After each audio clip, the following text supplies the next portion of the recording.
So this native wildflower garden has been looking so good. I mean, I just feel like I have to go and expand it. I mean, besides the fact that I need to fill a couple little small spaces, I really want to get some more flowers over here in my milkweed garden for my monarchs. And I just have to add more native wildflowers. So come join me today as I go to 2 Florida native plant nurseries, and we'll go check out a bunch of different native wildflowers and Florida native plants and pick up some more native wildflowers to fill in the garden. Okay, I just made it to my first native nursery, and what I found out was, good thing I put in my GPS, the other one's actually closed today. It's open all week except for today. So I'll have to go there tomorrow. But that doesn't mean we can't go to Wilcox, and so we will do that and see what we can find.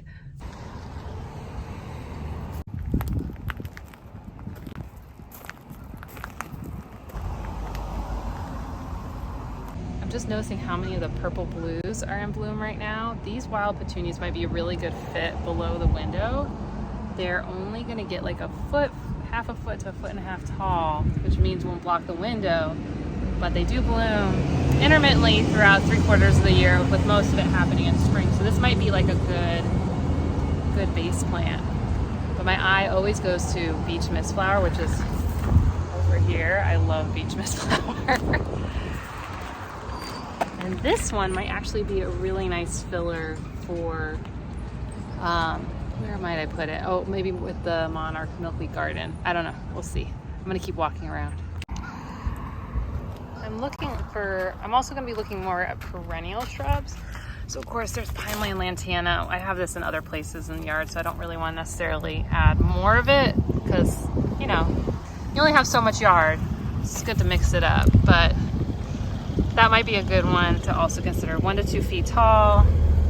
So it would be low, it's got the flowers, it is an evergreen, so it'd be good for that kind of location below the window. So we'll consider adding more of this, but I want to see what else I can find from a perennial perspective. Scrub blueberries, our native blueberry. Is this tea bush? Oh no, buttonwood. Look at that silver buttonwood. Our favorite fire bush. Way too big though. Coral bean, super pretty. Get things like Yapon holly here. Oh, Jamaican caper. Oh, that's got some pretty flower, but I think that's way too big for us. Let's see. I don't know if you guys can see that pretty flower. Yeah, I think this one's too big. It doesn't say the size, but I'm 99% sure this gets way bigger. Pine trees. Don't need one of those.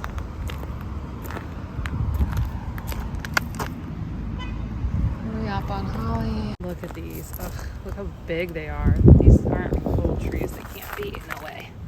A little gem. So these only get 30 to 35 feet. But look at these flowers. Ugh. You want a flower that goes bam on a tree? Look at these. These are, there's my hand. That's how big they are. Oh, sorry bees. You keep doing your thing. There's everybody's favorite, Kunti.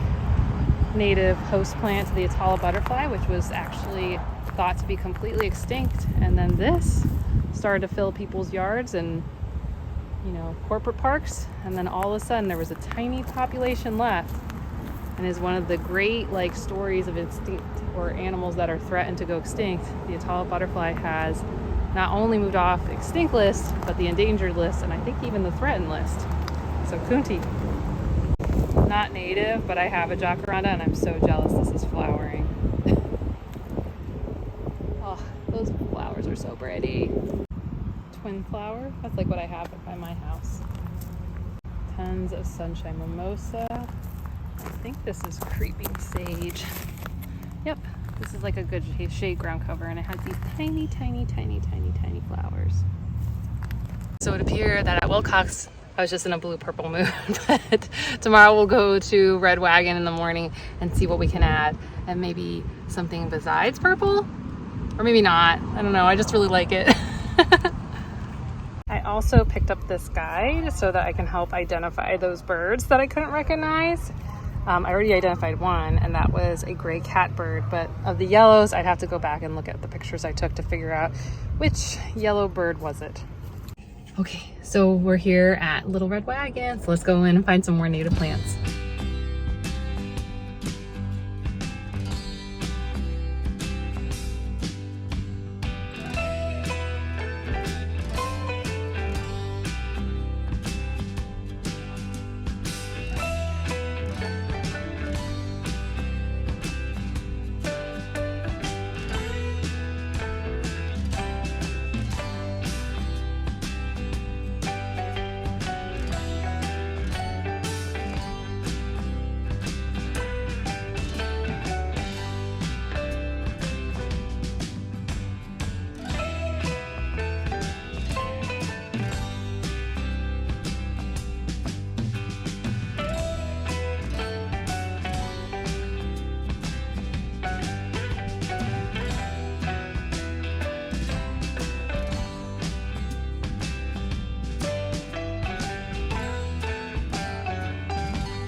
This has been a very, very productive trip.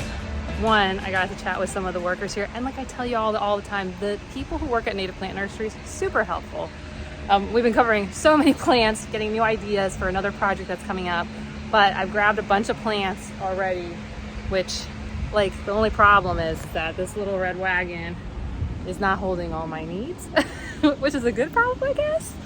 So I will go over all the plants that I got today when we get back to the house, because there's just so much. There's so much. And what I love about Little Red Wagon is that there's so many plants that I don't see at Wilcox and vice versa. So it's really fun to go to both. And I would highly recommend checking out both places because there's just so many good things, all good things.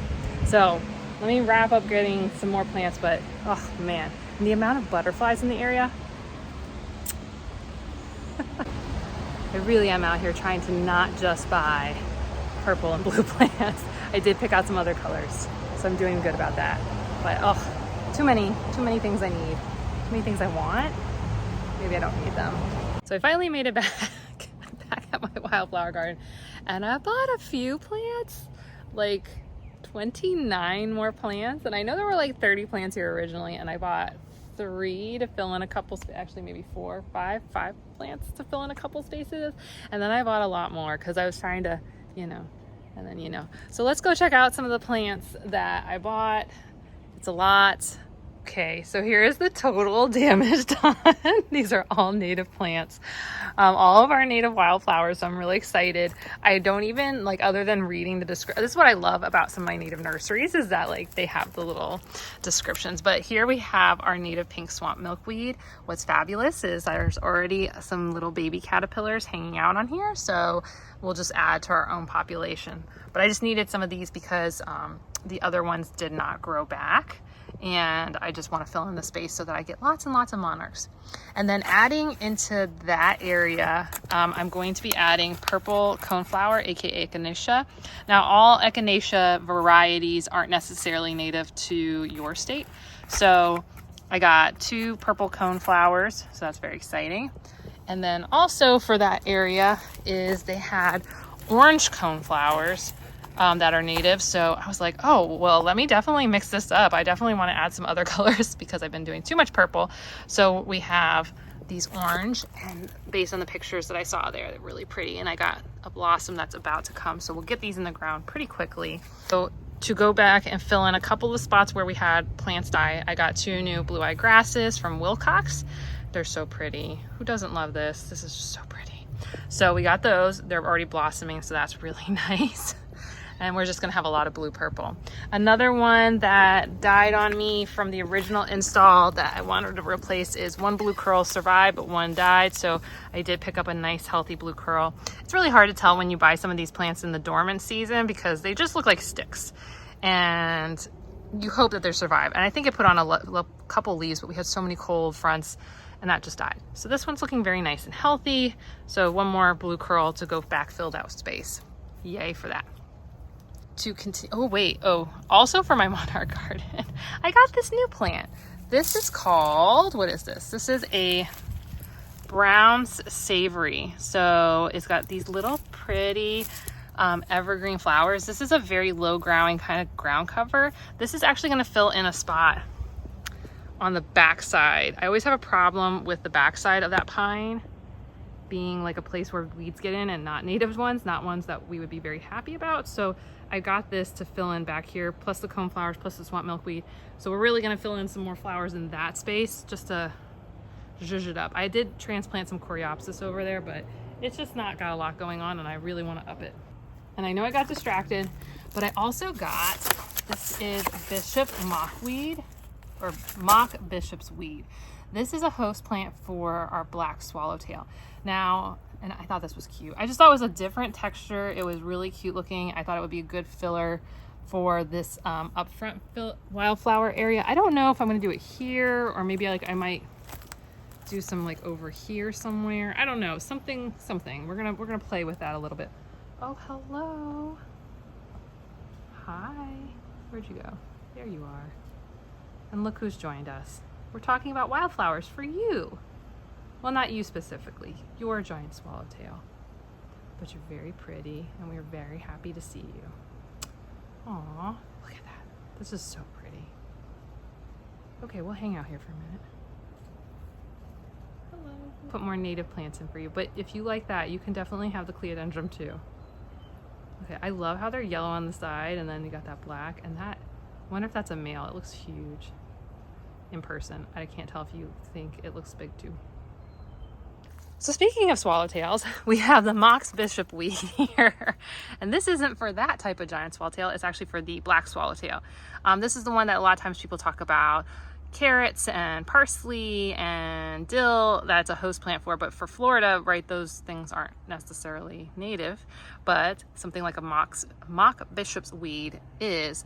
And I thought they just have really cute white flowers. I'm trying not to make everything blue purple, so I was trying to get something a little different.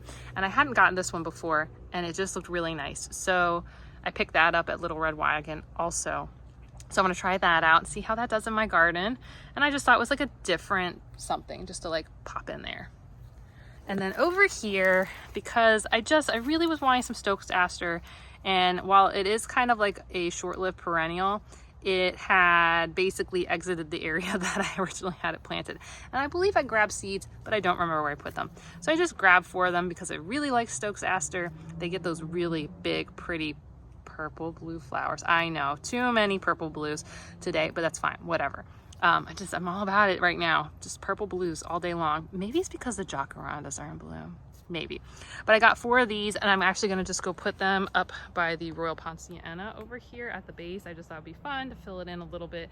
There is already sunshine mimosa and twin flower growing on the ground there, but it generally gets stepped on a lot. So I just figured I'd add like a little bit of color and then we'll have some fun with that right there.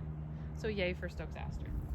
And then last but not least, if you want to kind of get an idea of what I'm going to do here, is we have this window. This window has just been kind of bare. We used to have just kind of like shrub things going on. And here's what I'm going to be doing. I have 1, 2, 3, 4, 5, 4. Okay, so we have 9 plants that we're going to be putting in here. These are all pretty small perennials. They all have flowers. I know there's a lot of purple blue today. Just I was really feeling it. So the first is that we got was a wild petunia. I just thought these were so pretty. It's a native type petunia. It will self-seed. They get 1 to 2 feet tall. It does like full sun. And while these are kind of a little bit in the shade, this does get full sun throughout the day. And it's really going to help fill in this section that just isn't really doing a ton. I looked for plants that were going to be kind of on the wanting well-drained soil, because while these do get hit by sprinklers, they're not going to stay very moist because it's a little bit on the edge of the eaves of the house. So it will get rain, there will be moisture, but not necessarily all the time. So yeah, I just thought those were cute. And they are going to lose their flowers every day. Oh, so sad. I know, it's the end of the day, but that's normal. That's what happens every day. But they have new ones coming ready to go for tomorrow. So that's exciting. Okay, and then behind, so we have 2 of these. So it's kind of like a triangle thing I got going on, or maybe I'll push them back a little bit. But behind it is one of my favorites. I love this. It's an endangered species to the Keys, but this is beach mistflower. So cute. It gets a little bit more bushy than this. It will self-seed, which it will be challenged by the mulch. All these get challenged by this kind of barky mulch. Usually if you want your wildflowers to self-seed, you want to use like a nice pine straw, like, you know, it's basically, they call it pine straw. It's just a lot of pine needles. If you got a lot of pine needles, use pine needles. But that will be one of the things. One of the things I've been doing in the other areas, right, I've just kind of been pulling back the mulch, but I'm very careful in this area because there was a lot of sweet potatoes under here, and they will definitely come back if I'm not careful. Most of it looks like it's died, but not all of it. So there are 3 beach mistflowers, which, you know, I think just gives like a different shade of purple. Here, I'll grab this flower. So you can see, I mean, it is all purple blue, but these are a little bit paler. I just really like how the beach mistflowers is this very vibrant, pretty purple blue. So they're kind of all doing their thing together. These I think attract skippers a little bit more, and they can take a little bit more of the semi shade. And then behind that, this was a new one the nursery introduced me to. It's called Calamint, and it smells minty. Yeah, definitely. Oh yeah, it's got like definitely a spearmint smell to it. And this is likes full sun. It does get little lavender flowers. Let's see. Oh, here's one. I saw some that were on the property at Little Red Wagon, and it definitely lots of flowers on it once it gets, you know, established. These ones don't have any yet. This does like dry to very dry soil, so this is why I put it as close as I did the house. And these will get like I think they said 1.5 feet tall, 1 to 2 feet wide. So this will make like a kind of like a tiny little hedgy thing going on, which is cute. It's fine, you know, we don't, why am I saying it like that's a bad thing? It'll make a little hedge thing, you know, and while I'm not huge, like let's have a hedge, you know, I think this will be good for this area because I'm trying to put in perennials that are gonna be here for a while. And I like the idea that we can sit inside, look out the window. These are not gonna block the window because that is one of the things that used to be here. There used to be a non-native holly, and it used to actually like go to like here on the window, like that line on the window, all of it was blocked, and we just really missed out on so much of seeing the front yard. So I think between these fire bushes, this will be really nice. We got like another totally different color. There's tons of coral red already happening in the area. We've got lots of yellow happening up front here, and then we're just gonna have a lot of purple blues kind of hanging out right below the window, but gives us a space so that we can actually see out the window. And as butterflies and, you know, bees come and visit there, you know, we can see it, and I just love that. And then if anything's happening further out, you know, we can see that too. So that's really cool. So those are the plants that I picked.